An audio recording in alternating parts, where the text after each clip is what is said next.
Hello, welcome to my channel. Um, my name is Ryan Horton, and today I want to be talking about how the ego isn't really what you think it is.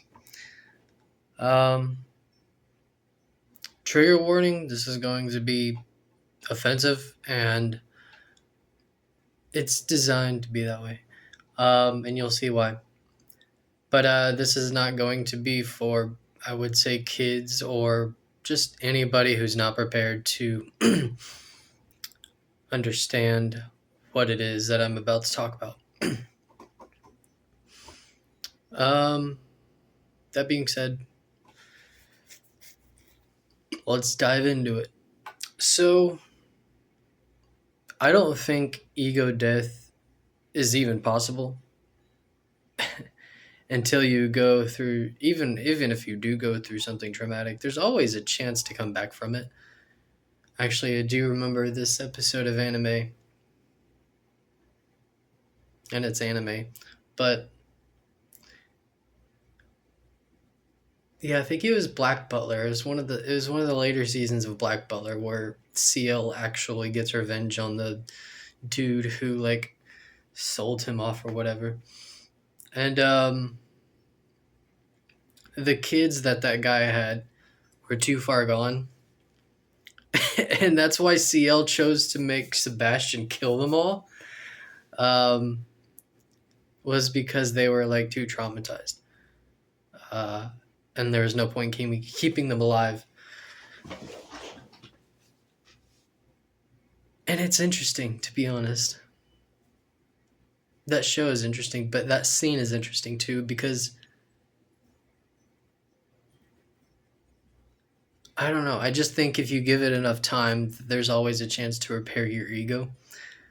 It takes forgiveness and a lot of other stuff, but if you're still alive, then there's always going to be a chance. So it just depends on how you look at it. But anyways, I'm kind of getting off topic, getting tangents. So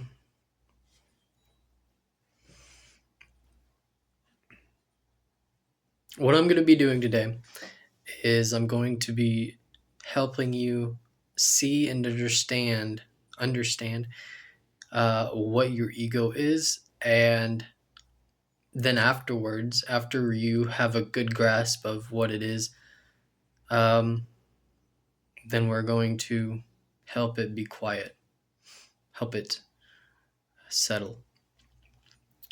Um,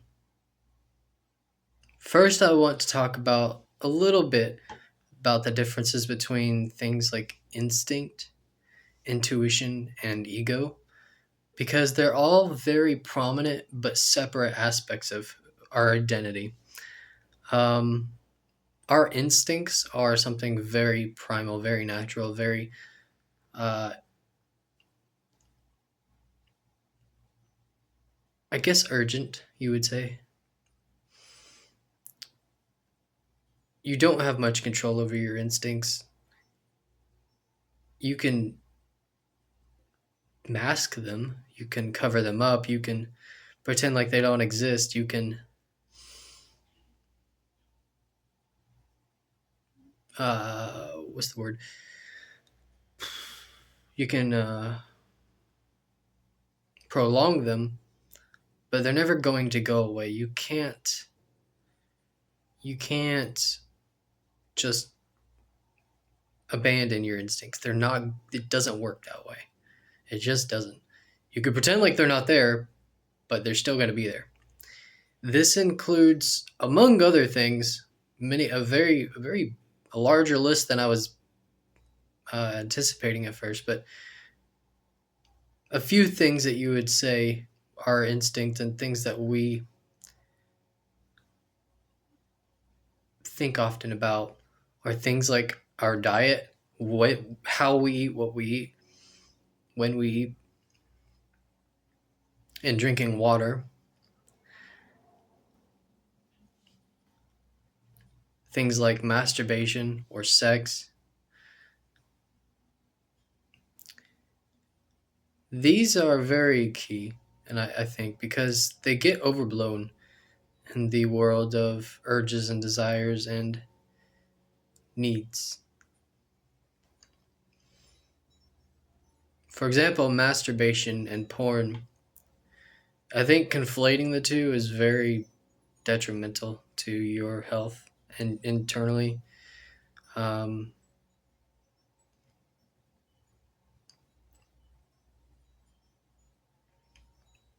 it's kind of on par with watching anime because a lot of people will become very addicted to anime or just geeky stuff in general, to be honest. But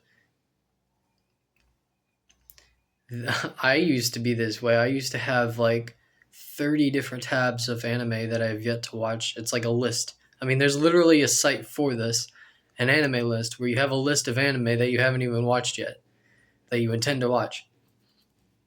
And the same thing goes with porn. I used to do this too, where I would have 50 tabs of porn that I haven't watched yet, or that I intend to rewatch.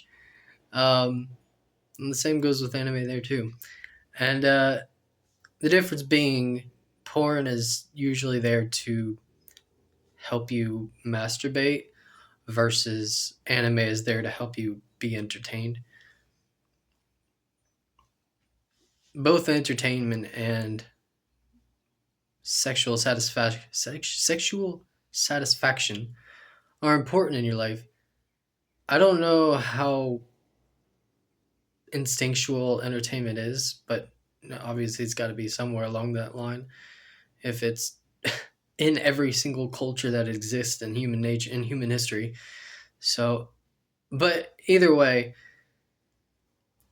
these things, these instincts that we have, they're not going to just go away. And I think, instead of trying to fight the urge to, for example, masturbate or eat,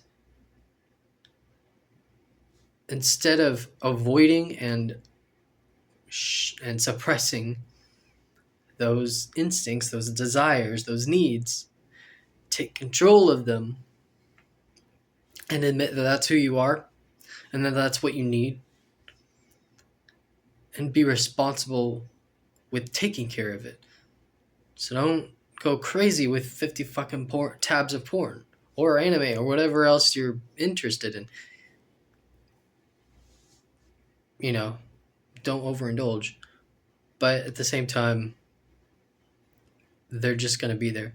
And pretending like they're not and that you could just throw these things away, I think is more detrimental than satisfying them. But so that's instincts. Instincts are always going to be there no matter what you do.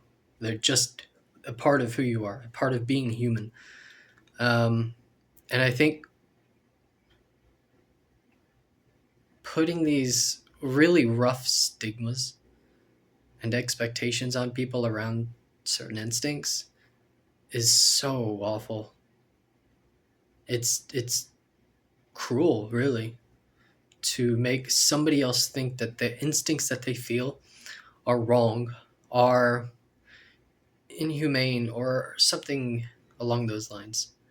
In other words, when it comes to your instincts, it really is very personal, and it shouldn't matter what anybody else has to say. Whenever it comes to you fulfilling your instincts, it's you that comes first and then everybody else. It just has to be that way. That's the point of having an instinct. For example, fight or flight. You're not gonna if somebody puts a gun to your head, you're not gonna be like, oh my god, did I do something wrong? Like, you're not gonna freak out and think that the person doesn't like you. You're just gonna be like, should I? Or you should be considering whether you should fight or run. Like, it should be about survival, not about whether somebody likes you or not. So it's important to distinguish instincts in who you are, in your identity, and to honor them, respect them, take care of them,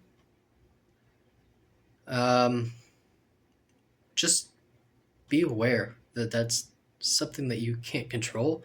And of course, there's going to be times where you can't just you can't be at work and you can't just like whip out your cock and start jerking it just because you feel like it. Like there's obviously a line that needs to be drawn in terms of like society and like just generally being a normal person. But that being said, that doesn't mean you should just never masturbate again. It's just not how it works. I don't care what any science study has to say. When it comes to your identity and who you are and the urges you get, masturbation is not only fucking normal or common, but it's just something that we need to fulfill. It's the only thing that makes sense is to fulfill the needs that you have. If you neglect yourself, then that leads to all these feelings of self-hatred and self-abandonment, self-sabotage, and so on. So, we got instincts. Then there's intuition. And intuition is unique because it can manifest in a few different ways. It's pretty vast. But basically it all comes down to your understanding of the world outside of you or even yourself, but and yourself as well, but it's the understanding of what's happening. It's your wisdom, it's your intelligence, it is your inner knowing. It's what helps you predict things in the future.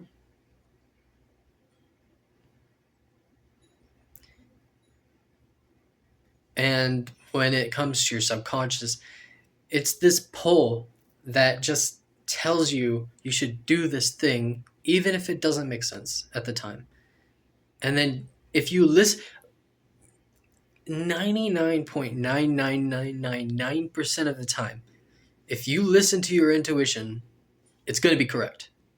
That's just how it is. That's what your intuition does. That's how it works. Your intuition says you should do this thing, even if your ego or your instincts are saying otherwise.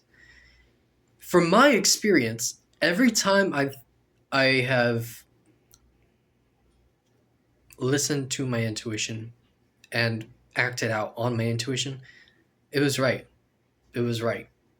It always is. That's just what your intuition does. And the more you listen to it, the bigger and powerful it gets. And it becomes, if you grow your intuition instead of just letting it be this like whimsical thing that you don't know what's happening, if you actually take care of your intuition, it becomes a pretty important aspect of your life in terms of predicting and understanding the future and future events that are going to happen with people and things. It just becomes something that you, I wouldn't say rely on because it doesn't quite work that way. It's just this pull or tug or voice, not a voice, but a voice that says to do this thing. Just cuz. Like there's no apparent reason that you can come up with. You can make one up, you can fathom one, but there is no reason. It's just do this thing. And then it works out. That's sort of what your intuition is. It's this bubble of energy that pulls you somewhere. So we have instincts that are always going to be there, intuition that is this tug, this subconscious tug towards something, an action, event, or whatever. And then you have your ego. Your ego is the voice in your head. It's the person you think is you. It's like you know, like you can think in your head, like right now, it's like, I am me. That's your ego. Your ego is the mask. Your ego is who you portray yourself to be. It's who other people generally usually see you as, which is the mask, of course. Your ego is the manifestation of who you are into the real world, into the interactions and relationships that you have with other people and the things in the real world. Your ego kind of is this in between. I think so anyways. It's in between the intuition and the instincts. The instincts are very primal and deep and integrated into who you are. And the intuition is your accumulated knowledge and wisdom about the world outside of you, including yourself. And then the ego is sort of this in between mediator that really likes to control and grasp onto who you are and onto who other people are and the things that are happening. It wants to make sense of everything and to put everything in little organized, categorized boxes of this is this is what I should do, this is what I shouldn't do. It's what the rules in the world and society kind of revolve around. Everybody's ego is like this snake that just tries to grab onto the world as tightly as it can and hold on and keep going, I guess. But more than anything, the ego is just, it's who you think you are. It's your identity, it's your past experiences, it's who you believe yourself to be, it's your story, it's your narrative. Your ego is everything you believe yourself to be, beyond the urges and the desires and the intuition and all this other stuff. It's this identity. It is the person that you think you are. Okay? That being said, there are plenty of aspects about many people's egos that are out of control. And it's not always our fault. Generally, it isn't our fault, but a large culprit for why our egos are out of control these days is because of the internet.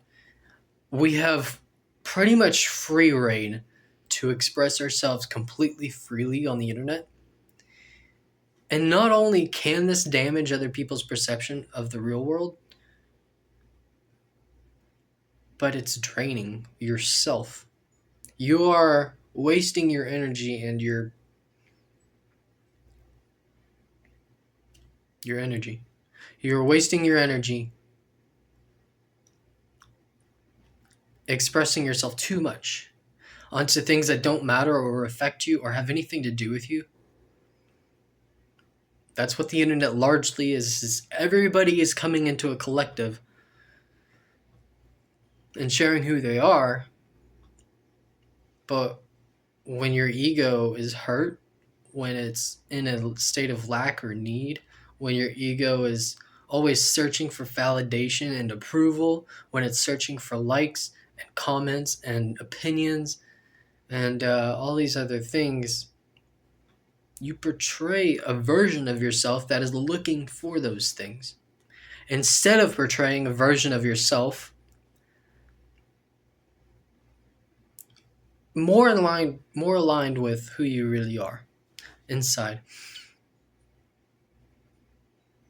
And I think a really big part of this is a lot of people are not in control of their ego. It's completely free reign on the internet, especially, but in real life too. Especially those people with a large sense of self entitlement and, you know, abuse of power sort of deal. There's all kinds of people in the world like that, in varying roles and positions and degrees. But it all comes down to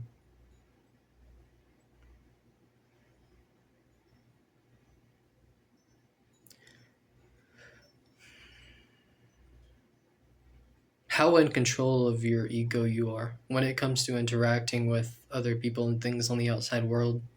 You may have the best intuition, but if you don't have control over your ego, it's going to skew you, of course. Especially if you have conditions like self doubt, self sabotage, these things that hold you back, these things that are not actually serving you.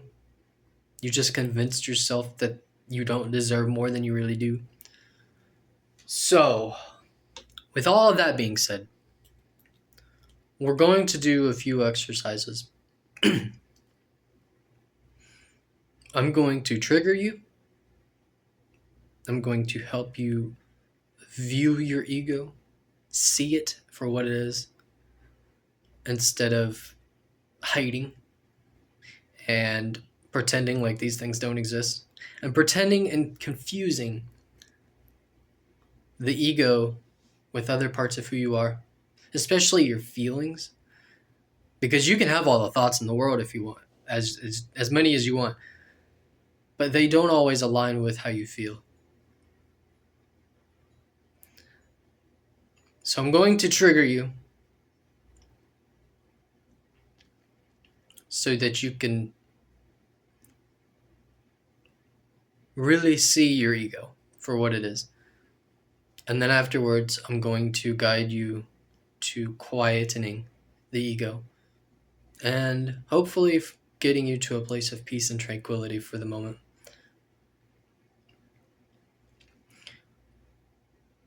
So, I guess it's time to trigger you. I'm going to be saying a lot of offensive things. They're just examples. They are not meaningful in any way in terms of attack or offense in the like personal offense.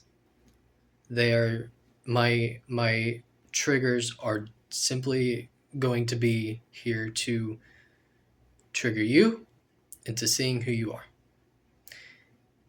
Okay? So, starting now.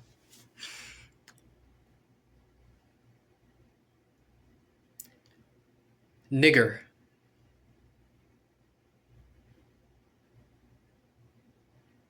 Nigger.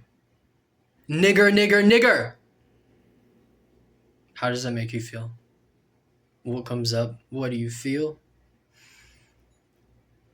And it's important to recognize that the feelings that you get are made up. There's no connection to what I'm saying. There's no meaning behind it. There's no hidden agendas or intuition or intentions. And your ego likes to spin. Your ego likes to bring up these past feelings and say, this sound that somebody is making is offending me and triggering me into feeling a certain way. It doesn't matter who you are.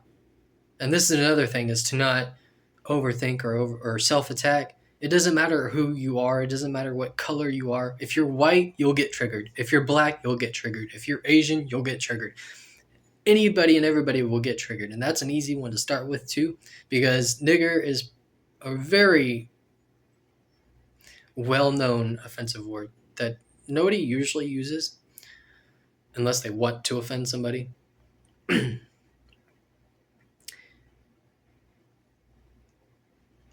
But notice that what comes up when I say nigger. Notice the thoughts. Notice the emotions that you think you feel, because they're not real. They're not real emotions. I'm not even in front of you right now. We're not face to face. I am somewhere else in the world from where you're watching this. Just some random dude saying the word nigger. Yet, likely, you are feeling a certain way about it, about the word that you are hearing.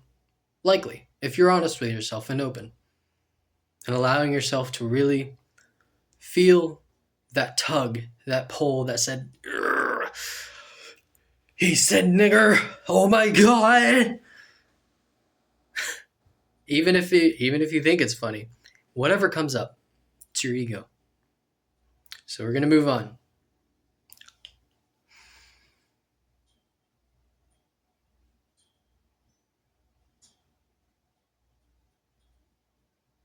Rape. Rape. What are the thoughts that come up? How do you feel? Do you have past experiences with rape? Do you have past experiences with nigger? I do. I was called nigger by black people. Can you believe that? Black kids called me nigger. I've been treated worse by black people than I have by anybody else, by the way.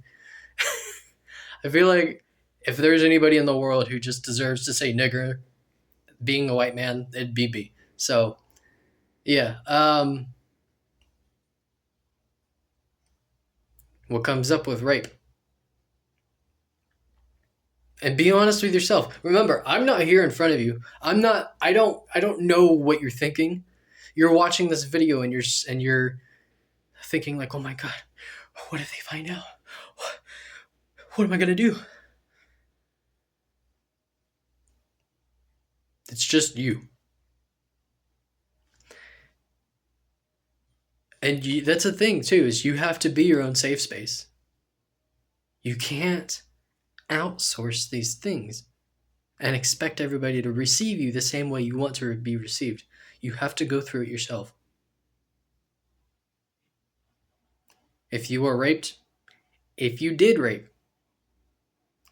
it doesn't matter. This is still your ego. This is the narrative that you are living through.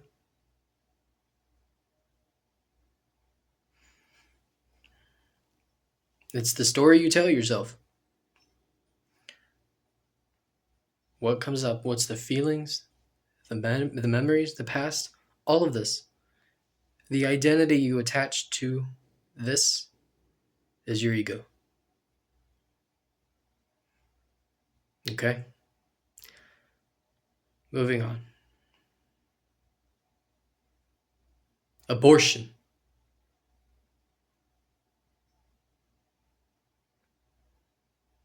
Abortion. Abortion. What comes up? Thoughts, feelings, opinions, viewpoints, frames of reference, political alignments. How do you feel? What is happening around your take on abortion? This is your ego. And I want to point out that while I am using very offensive, triggering topics to help you view your ego, the truth is your ego is a lot more vast than the simple triggers that you're experiencing. It's the entire narrative that you live within every single second of every day. It doesn't matter what you're experiencing. You could be listening to music. You could be listening to your favorite song. And how does that make you feel? You have to get to a point where you are not attaching your identity to the way something makes you feel. Especially if it's not an in-person relationship that you're involved with. Because those are real feelings. If me and you, whoever you are, we're in a relationship, you knew me personally, I knew you personally, for however many years, and we've had so many experiences together, that's a real relationship. And the feelings that come with that are very real and should be respected, honored, appreciated.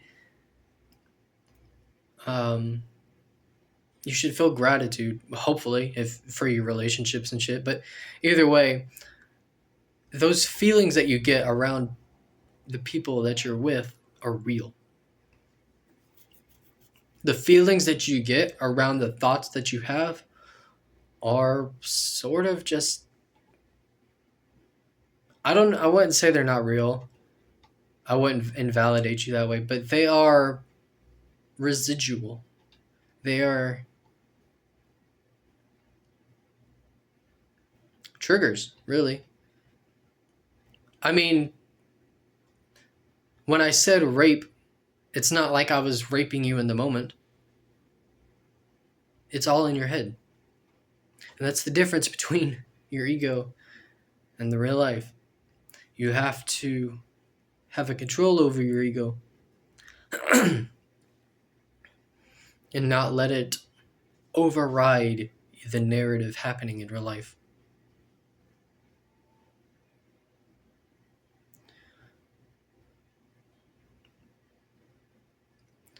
So anyway, moving on now. I'm going to touch on a few more words, and then we're going to do another exercise. Love. Love. Love.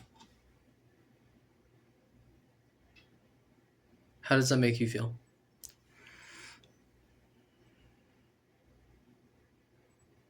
Any memories that come up? Any narratives? Any past experiences? Any current events? Any relationships that you have? Do you love yourself? How do you feel about love? Do you believe in it still, or have you given up on love? What are your opinions on love? Are you in love? Do you feel love in your life right now? All of these things are part of your ego.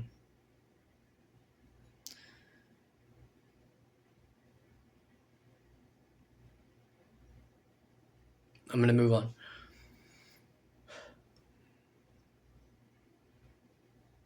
I love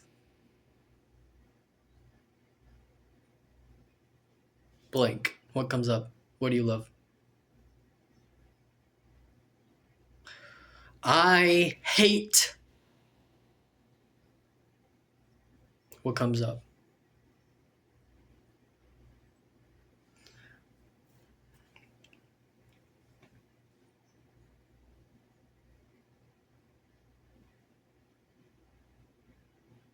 Anyways, I think you get the idea. Now the exercise I want to do is I want you to repeat what I say, but you do it in your head. So I'm going to say stuff. I don't know what it is yet, but I'm going to say stuff and you are going to repeat it in your head. Like, so if you get, I apparently not everybody can think thoughts in their head or speak in their head, but if you can, hopefully you can, because it's pretty useful. But so if you can, think what I am saying to you, if that makes sense. So I say, I love you. And you will say, I love you in your head. Okay?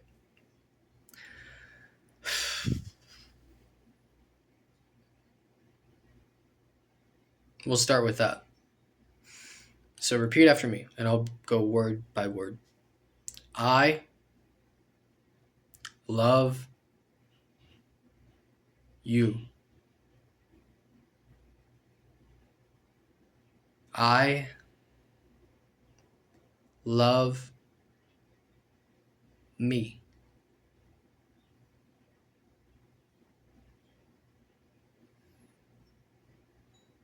I like to take walks. I went to work tomorrow. I know that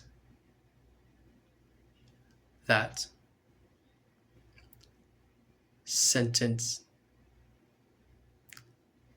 didn't make sense chronologically. Okay. Now that you have an idea of what your ego is, we're going to be quiet. So, you just experienced what it was to be in your head. Now, what I want you to do is the opposite. Don't speak in your head. Don't. And if anything bubbles up, let it fizzle out. Let it fizzle down. Let it calm. Hush yourself. Say it's okay. Shh. It'll be okay. Calm. Calm. And be quiet in your head. Don't think thoughts. Don't think words. Starting now.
It's important to respect who you are, respect the things that happen to you, respect the things you chose to do,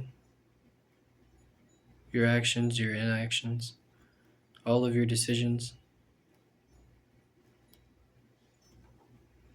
Because whether you like it or not, that's you. And you better start liking it before it's too late.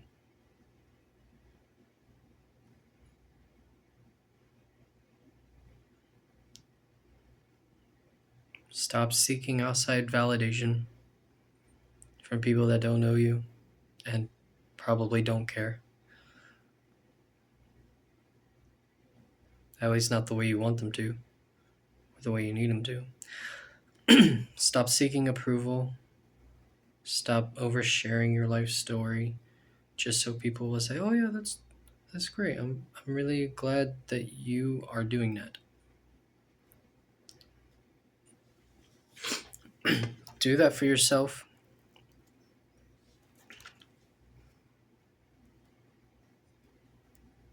Take control of the narrative that you have going on in your life. Look forward to waking up each day.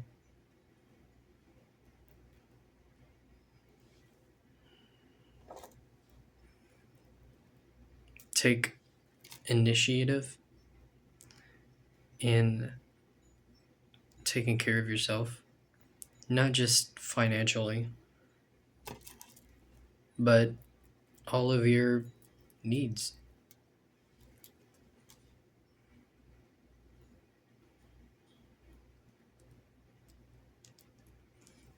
Your urges, your instincts, they're there, and you can either avoid them or you can take care of them.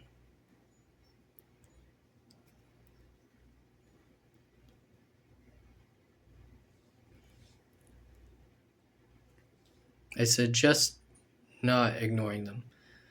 Don't neglect yourself. And of course, how you treat yourself only reflects on how you treat other people, whether you see it or not, whether you want to accept it or not.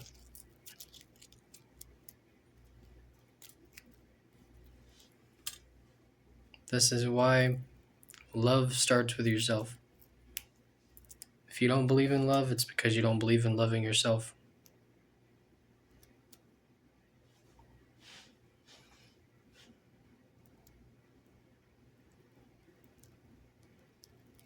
You should try loving yourself more.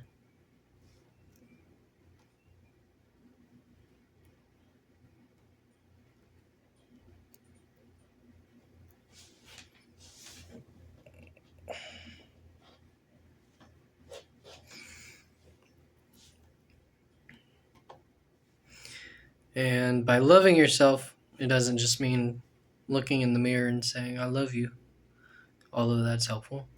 It means actually understanding who you are and then accepting who you are. Because that's what love is. It's acceptance.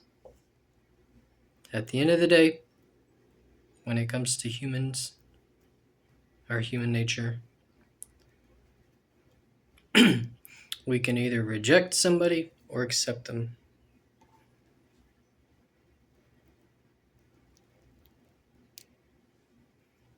And you really have no choice but to accept who you are. It's either that or you'll kill yourself, or you'll look for ways to die.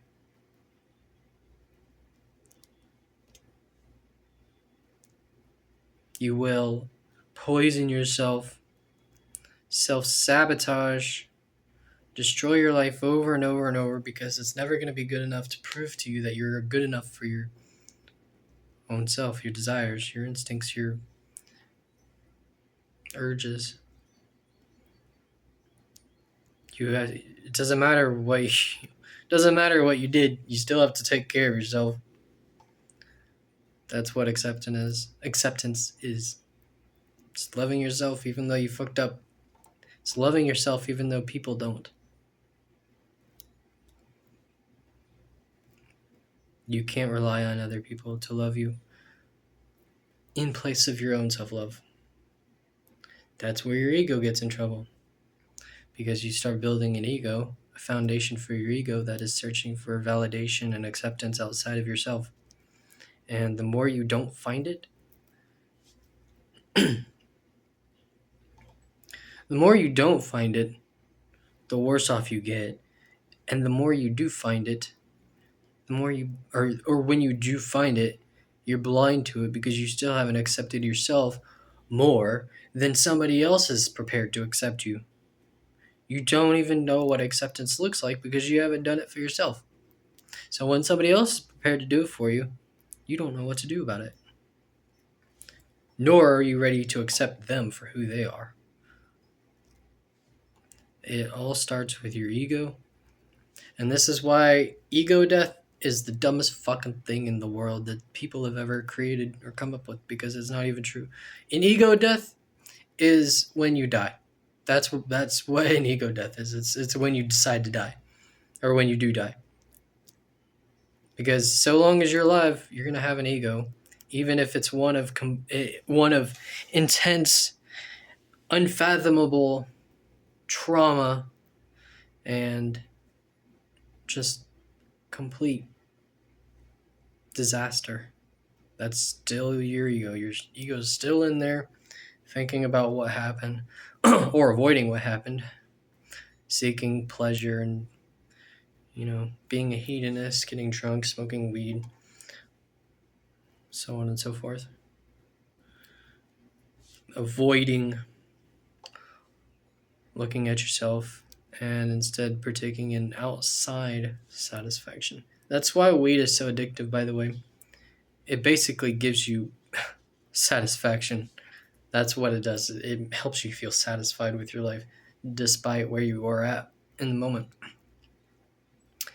And the thing about weed is whenever you do make accomplishments while you be smoking, it doesn't land. That pride and that sense of satisfaction and accomplishment, achievement, doesn't land fully because you are already high.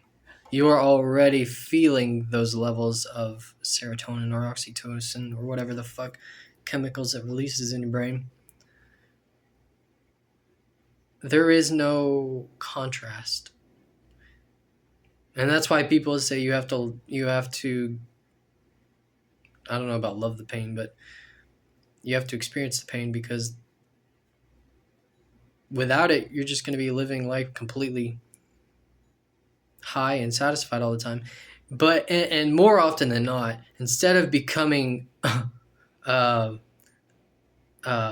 achieved and getting somewhere in life, a lot of people who smoke weed end up doing the opposite. They get lazy, and I wouldn't even say complacent is an appropriate word. They get unmotivated. And it's obvious, everybody would agree to some degree or another that when you smoke weed, you lose motivation to do anything in your life. From things you already enjoy doing to things you don't want to do, you just don't ever do shit in your life again. That's what weed does, especially when you're not careful with it. It gives you a false sense of satisfaction when, whether or not you deserve it or not, whether or not you should feel that way or not. If you want to use weed responsibly, my suggestion would be to do it as a celebration for something you already accomplished.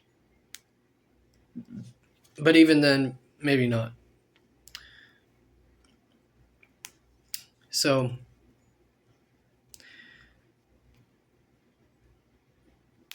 that's weed for you. It pretty much steals your motivation away from you. And when you combine it with your ego, a lot can go wrong. So take care of your ego, take care of your instincts, take care of your intuition, take care of yourself and your needs and your urges and your desires. Accept who you are, appreciate who you are, and stop trying to silence who you are. I used to do that. I came up with a method of transmutation where I imagined all of the noise around me as waves. And what I did was calmed the surface in my mind so as to calm my ego. And while that is helpful, and I do recommend people trying that, it doesn't solve any issues. It just helps you remain calm amid the storm. So, I guess that's about all I have to say. It's about all I wanted to say for this video.